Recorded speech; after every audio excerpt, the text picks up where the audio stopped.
Hi everyone, and welcome back to the Burnt Brass Homestead channel. Today I have a bit of sad news, but first I want to explain the process we follow once the birds are moved outside. The birds have spent the last week in the mobile tractor.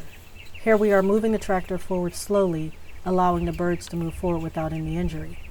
Once the tractor is on a fresh bed of grass, the move is complete. How often you move the mobile tractor depends on the number of birds you have and the amount of poop that is being generated. But once you have poop accumulated on the grass, you want to move it to a fresh bed. You can see the accumulation on the bottom right side of the screen. These birds are lazy, so we do not want them lying in their own waste all day.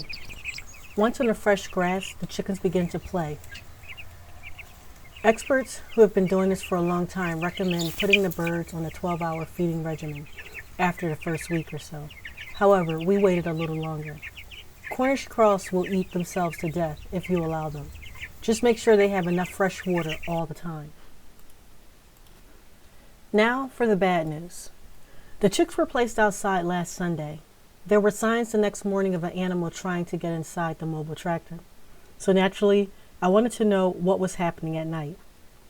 Therefore, a trail cam was placed outside the mobile tractor to identify the animal.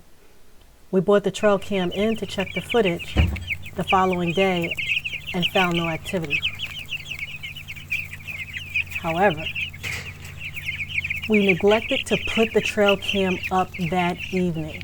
Whatever it was that failed to get in the mobile tractor the first night was successful on the third, and it killed all the chickens in the first mobile tractor, which meant we lost half of our meat birds in one night. I was extremely disappointed for not setting up the camera and for allowing a weak entry point to the mobile tractor. You see, there was a string holding the door shut. I should have used something more secure.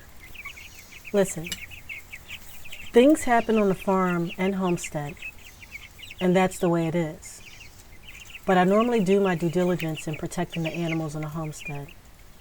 For example, when I built the stationary chicken coop, I dug several inches beneath the surface of the soil to extend the hardwire fence.